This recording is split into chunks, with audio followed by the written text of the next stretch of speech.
Hey, Jeannie, Yeah, Bri- who's our guest on the show today? Today we have Karl Popham from Austin Energy. Hi, Karl. Hey, Carl. Hey, Jeannie. Hey, Bruce. Thanks for having me on. I think my favorite named series of all time. Anything with the word nerd in it, I'm on board. That's so great. Awesome. How are things in Austin? Very good. We have some beautiful spring weather. The power's running. No drama, no issues. Everything's going good in Austin. Thank you. That's great. Well, we've been interested in your work for a long time, and there are so many different things we could touch on. I would love to just hear kind of what's high on your list and then just hear about what you've been working on. I do work at Austin Energy, and we are a city owned electric utility. We're the third largest city owned electric utility in the United States. And so, what we do and what we work on is very reflective of our community. We have had this business model since 1895. So, it works for us and works for us here in Austin. So, the things I'm working on to address the community values is one is the Austin Climate Equity Plan, which is a framework for the city of Austin to move to be a net zero city by 2040. And there's a lot of components to it. My area of domain expertise in that is transportation electrification. So, being the co chair of that working group and coming up with a plan of how truly can we get to a zero vision future for the entire city of Austin. So part of that is a lot of EV stuff. I will probably talk about maybe a few of the ones that are hitting out of the park and maybe the few ones that might stumbled. But what we do is we've categorized it into 5 working areas, if you will. One is charging infrastructure for electric vehicles, equity and affordability being pillar number 2. Pillar number 3 is how do we get our fleets and new mobility like gig economy and autonomous vehicles all electrified and online, a very robust outreach and education campaign to include working with our schools and job training programs. And then last, how can we take all this new energy demand and consumption and how can it be an opportunity for the grid? So grid integration. Wow, that's a lot. The last thing you said is resonating with me because I think a lot about that giant storm you had a couple of winters ago. I'm from Texas, so I have a lot of people I care about there, and thank God they're okay. But we read all these stories about the family with an infant who lived in their Tesla, and this the grid piece. I would like to hear more about how you see that going. One is when you look at, I mean, Texas is a high growth state. And so we're getting a lot of new demands on the electric grid. Here in Austin, for example, we get about 170 new people a day. And so if you put that in perspective of power consumption, that's roughly about 80 new homes a day that need to be served. We are also in our county, we're a 1-to-1 car to person ratio. We have about the same amount of registered vehicles every people. So that's another 150 or so cars on our roads every day. So we are seeing a lot of demands and strain on existing infrastructure. But with all that said, if you look at where the growth over the next year or two is coming from, it's not from that 500,000 new Texans a year coming in. What's actually even a little bit more is the demand for cryptocurrency and bit mining. These nameless warehouses that suck out insane amounts of power for various reasons. Texas has come home to a lot of these operators that got kicked out of China and now they're moving to Texas for various reasons. And I don't know how much you want to deep dive into that. But to put it into perspective, within a year, we'll get the equivalent of about a new Houston being online just from bit mining.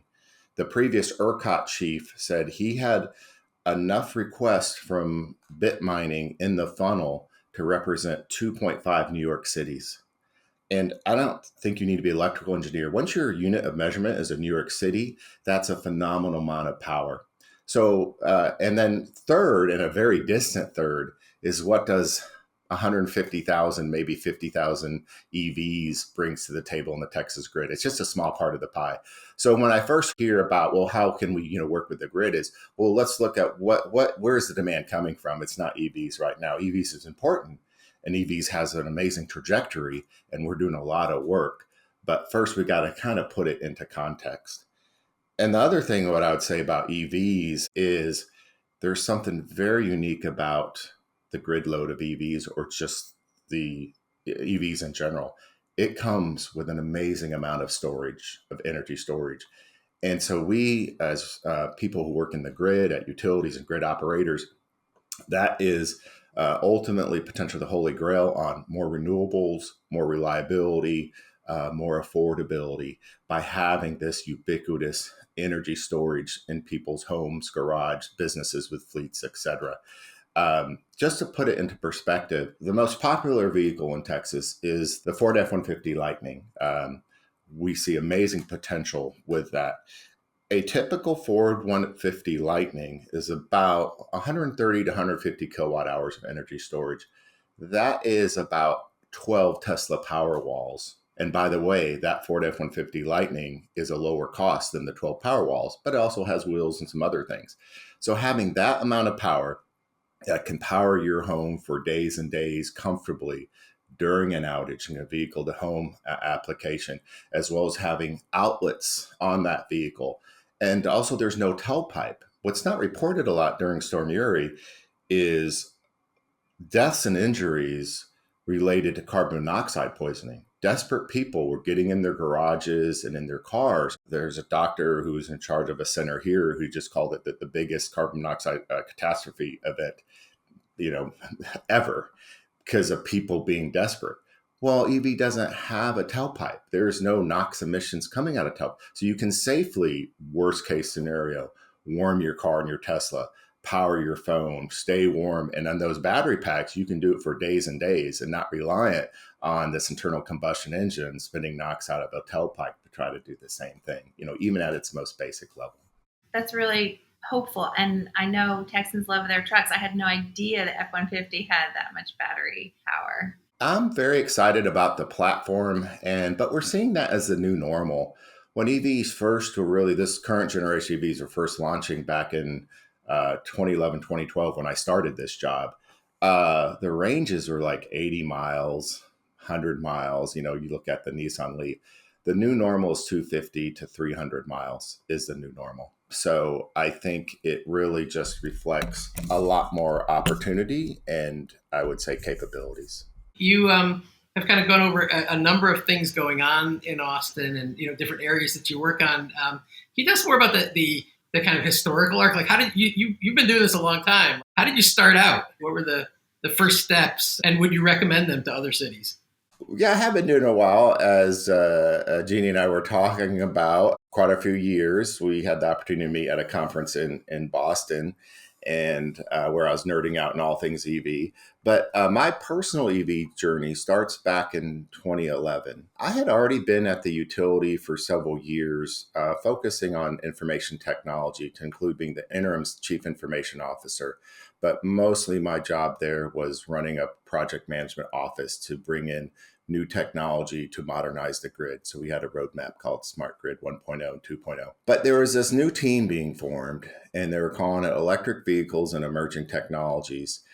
And it was to build a momentum on some previous work, but it was kind of previous work from individuals throughout the organization. But this was the first time where there was going to be a defined org, resources, budget, headcount, a brand new kind of ramp up team.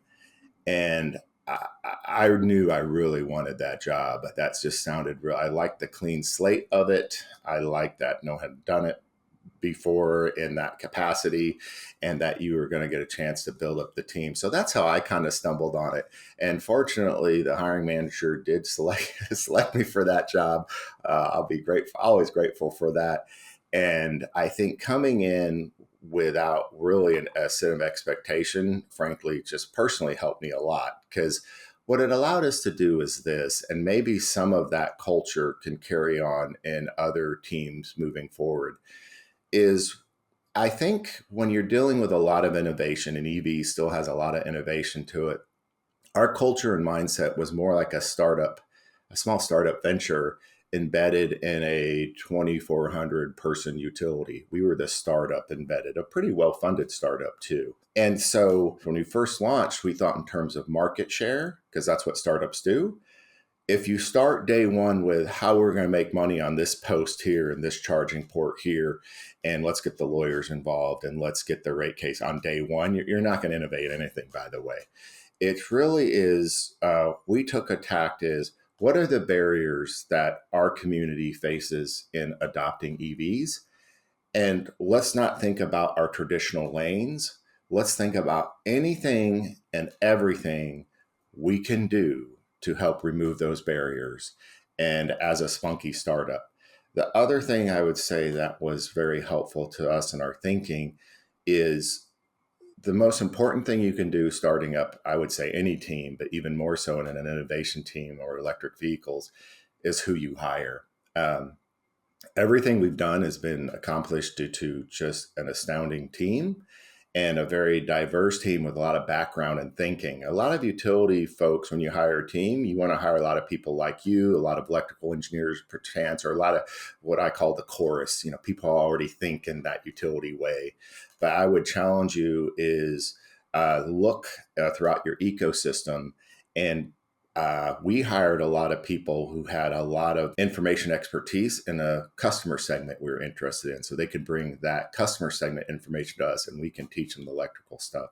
For example, when we launched our equity program 7 years ago, EVs for Everyone, we didn't hire a utility person for that. We hired someone who had a lifelong career in nonprofits, to include the last 12 years being on the management team of our largest nonprofit in Austin, Meals and Wills. So literally bringing food to the people that now we're trying to bring affordable transportation.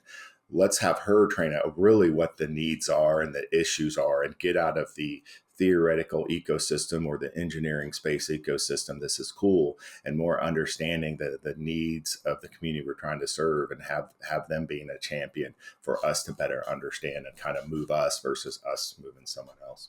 That's a bunch of great advice. I'm really curious about those community aspects that you were starting to talk about, because I feel like it's a challenge across the nation. And as a municipal utility, maybe you have a better chance at connecting with the community than some of the bigger incumbent utilities that are investor owned and their ownership is in England or wherever. And then we have one of those. But could you talk about what are some of the lessons that you've learned about community needs and how your EV programs are addressing those?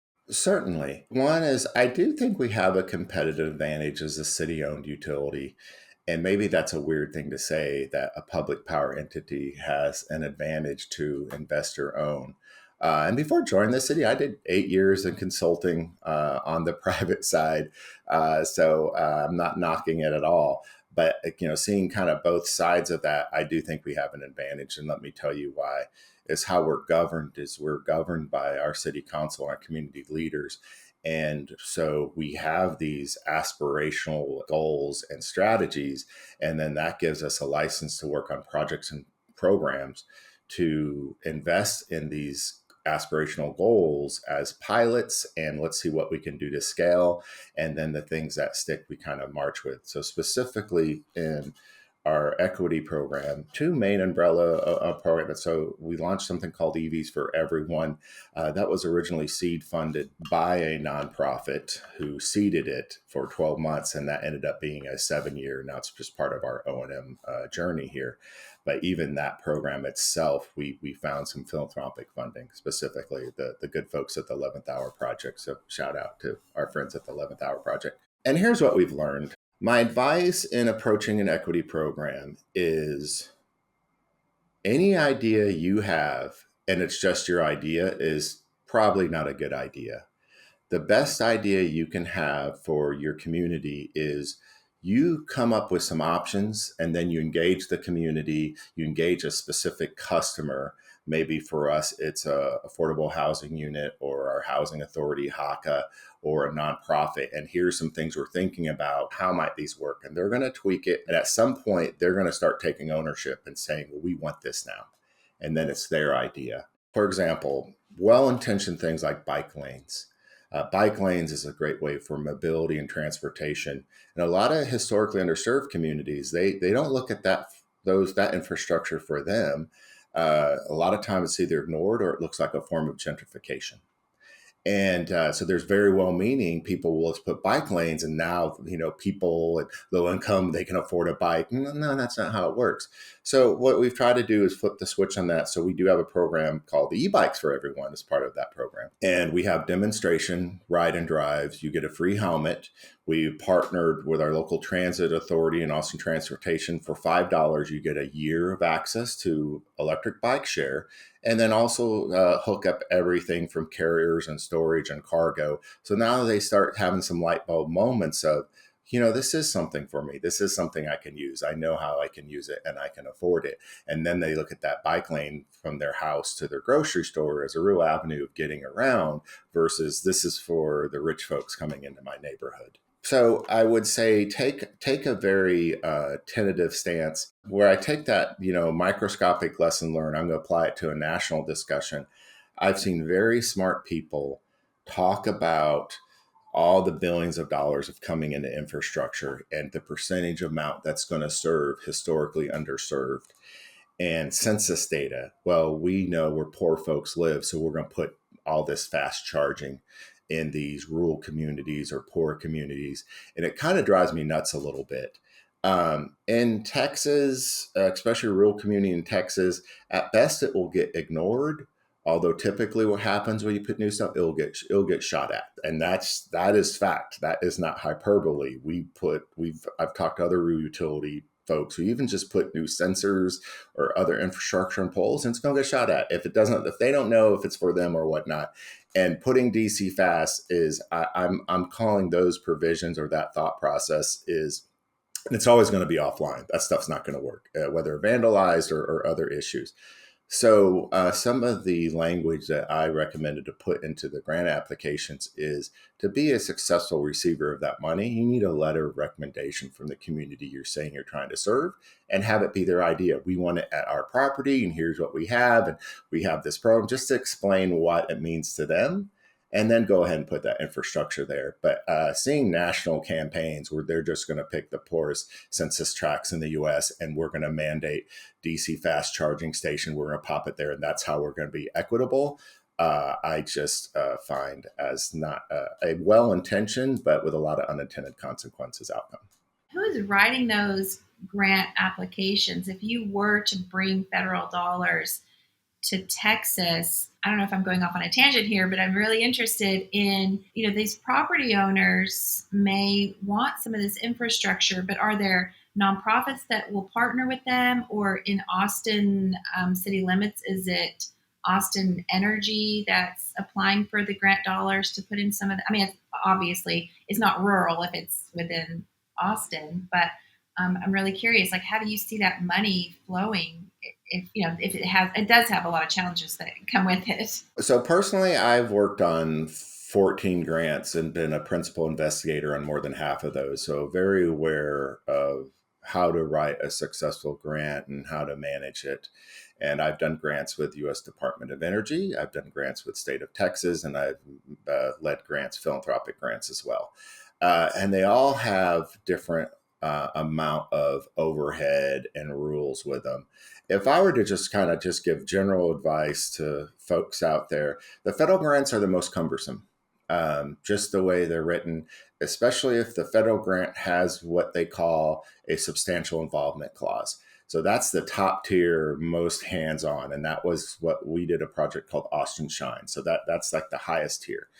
The easiest ones are generally either State of Texas, where they act more like rebates, where you do this and this and you meet the criteria and then you get a check. So there's not that administrative overhead.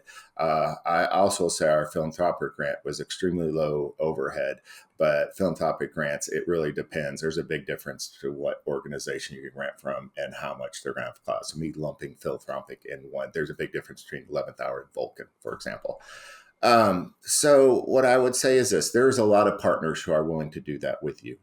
I would reach out either to utility or your local city or your transportation department, some partnership who can maybe aggregate and roll out. When you're dealing with an affordable housing unit, they barely have enough time to talk to you, and if you're willing to turnkey everything, they're definitely not going to figure out a grant application and write it up.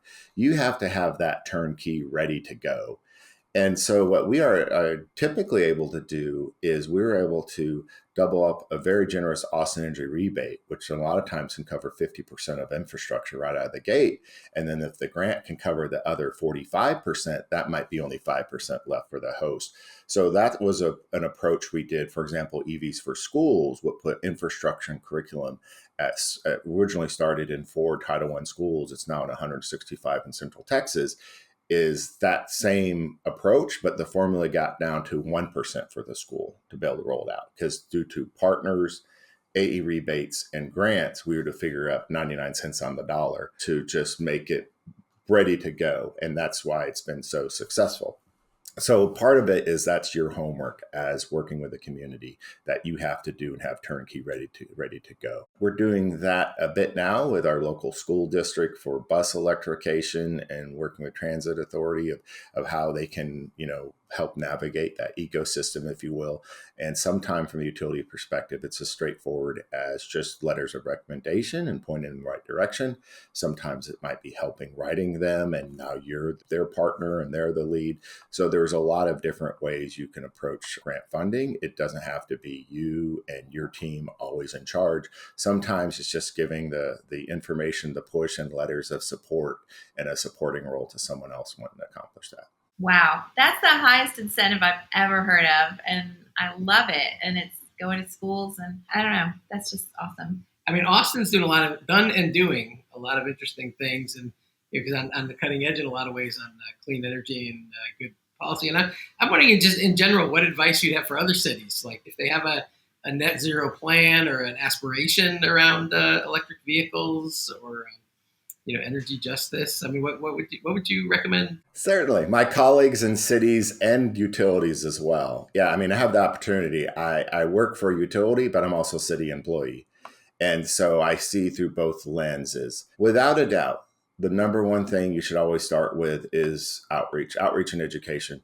Have a public stance and strategy in what you're trying to do. Reach out to different stakeholders. Start having some thought leadership in this space and a sense of where you're going and the outcome. There's a lot of utilities and some cities who right now are completely still trying to ignore this EV evolution.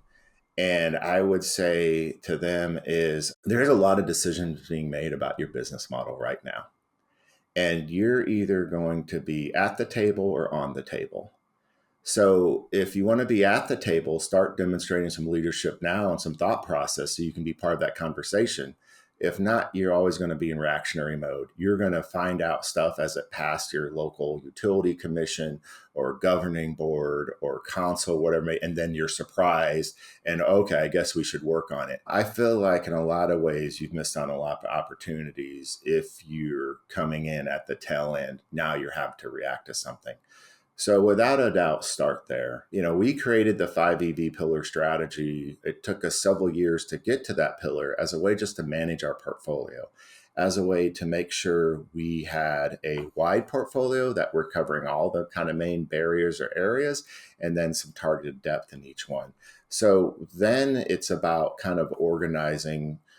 I mean, it's a typical management consulting 101, and I used to do management consulting as well as technology consulting, is a baseline of where you are today, a vision of where you want to go, and then the roadmap of how you're going to get there from point A to point B. I mean, that's management consulting in a nutshell right there. So there's some homework you need to do to get that baseline as well as the outcome is a lot of research.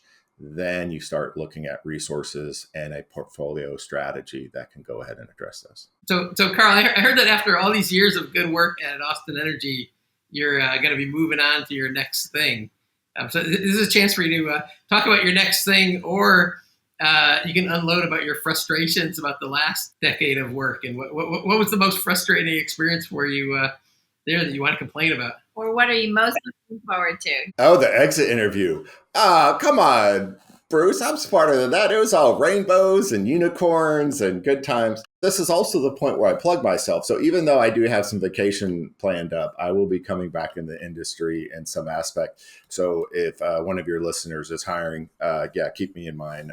After a few months, I plan on doing a little bit of a summer holiday with the wife. But I would say I mean, what I'm most grateful for is just the leadership ecosystem I had and how much support I had with, I mean, our team more than doubled in size over when I was there. The budget's probably more than quadrupled, more than that, not including the over $10 million worth of grants we got. I mean, I always got a lot of resources, and I'm very happy for that. I was never really resource constrained to do what I needed to do. My constraints were generally around getting enough people, and obviously that's a key resource as well. But I'm always constantly hiring and just tweaking and constantly growing the team here and looking at where we can effectively grow as a team to meet our outcome objectives. I would say the challenge for a lot of folks in cities and utilities is the schedule of things, the time of how long it can take to get something done with typically what I see processes, not just at the city, but utilities. And this is with our friends at Investor Owns. And even for system integrators and service providers, I hear that like it takes a long time to sell to the utility. And so I was kind of trying to share advice to a friend there is utilities aren't, a lot of good aggressive salespeople, they think of themselves as hunters, right? They're going to go out and hunt and they're going to capture that big game and get that big commission and get that big rollout. Utilities are like farms. You need a seed, you got to plant it, you got to give it, and then you got to leave it alone for a bit. They'll see how the soil treats it. Then you got to come back. But once you get that crop going and there's a real strategic partnership there, it can be a great long-term, that farm can be a long-term investment for your organization. But it's not the typical, oh, I'm going to hunt the big game and then eat it right away. We're farms. We're not wild game. So I would say, don't get frustrated if things seem to take a little longer. Those processes are there for a reason. And the other advice that someone gave me 17 years ago when I started this gig at the utility and at the city, and it resonated with me, and I still keep it in my heart today, is she gave me some advice about coming into the city, about this whole the process and how long it takes. And her advice was, don't try to change the system in that how accounting works and how oversight works, but master it. And that will be much more rewarding to you, and it'll be much better outcomes because you'll get a lot of new energy coming in, and they'll go on to build. This is how can I change it? I mean, if it's in your lane, change it. If it's a process on EV infrastructure, change it. But it's a process how accounting people do things across the river at City Hall. You only have so much energy in a day. If you think you're going to put all your energy as one stakeholder and change how City Hall procurement rules work, you're going to get burned out very quickly. Change the things you can, master the things you can't, focus on the outcome, and I think your sanity will be left in check, and it'll be a very enjoyable experience. That would be my advice. Meanwhile, you got a lot of good programs launched and implemented, and you got a lot of EVs on the road in Austin. We've had a lot of success. We have had challenges. You did ask frustration. I did prepare a list of 20 people that are really frustrating here at the city. I'll just put that on screen now. No, I do not have that list. Um, but I would say also, yeah, and just finding those friends. What we do is, so we have our core team, but we also have what we call as friends of the show. And what a friend of the show means to us, to our team, is they almost act like they're a member of our team. We can count them, and they're kind of on our side, and they've already drank the Kool-Aid, but they just don't happen to fit in our org. So we have friends of the show throughout the city, other departments throughout the utility as well. And it's just cultivating those relationships and friends of the show who are basically giving your team, your actual team, your virtual team is much bigger in scope.